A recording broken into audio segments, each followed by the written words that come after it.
Okay, today's workout is going to incorporate one new movement. The first movement is going to be a one-arm swing. We've already done a one-arm swing. It's just basically a swing with one hand attached to the kettlebell. You want to make sure that when you go in, you're not turning in and have an internal rotation as you're doing that. All right, so we're just going to go over what a one-arm swing looks like. You're going to pick it up the same way as if you were swinging with two hands, a little bit in front of you. You still want the lower part of your wrist to make contact with the upper part of your thigh. Arm straight. Okay? And you switch by taking other hand, coming off with it. Okay?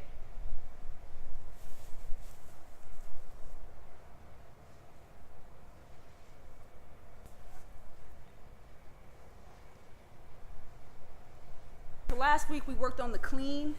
We did a actual clean where we use momentum to swing it up and bring it in. And then we also did a dead clean, which is the kettlebell's not moving. We're just picking it up from a dead stance and putting it here. So this is the position of the front squat. So if I turn to the side, kettlebell's gonna rest right here in this little pocket right here, okay? It's the same thing as a regular squat. What you're gonna do is you're gonna push your hips back, go down into a squat, and then come up. All right, that's the right side, pushing my hips back. Here. I always like to put my arm out for balance. You don't have to do that, but it just works for me. Pushing my hips back, coming up. The movement will be kettlebell swing, kettlebell front squat. Now remember, when you're swinging the kettlebell and you're coming in for a clean, you don't want that arc to come all the way. You don't want it to come too long, too wide. If it becomes wide, it's gonna flop down on your arm. So what you wanna do is you wanna pull it in, okay? Pull it in, slip your hand through, all right? If you pull it in and you death grip it, it's gonna come on the outside of your shoulder and it's gonna pop, it's gonna bounce, right? So you just wanna come in, swing it, slide your hand through. A little bit of a rotation. Okay? And then once you have it here, you're going down into your squat. Okay? Try to keep the kettlebell connected close to your collarbone.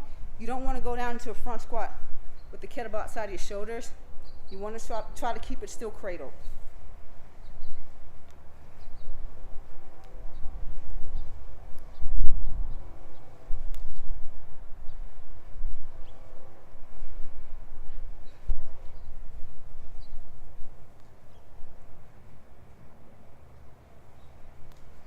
You want to make sure that you make these a flowing movement, right?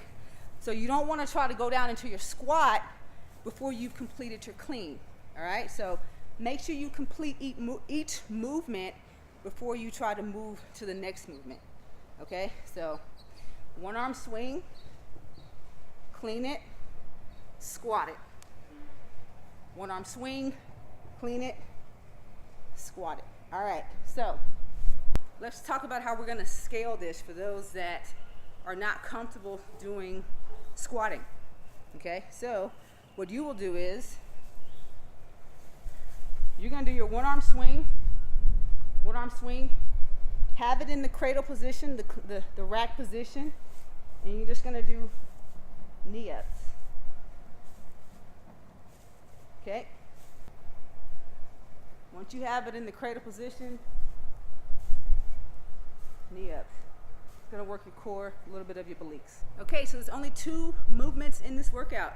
One arm swing, kettlebell front squat. Remember, there's scalable versions, and then depending on which version you choose, kettlebell A will have you jump roping, kettlebell B will have you running, and kettlebell C will have you rowing using a treadmill or an elliptical, whatever you have access to.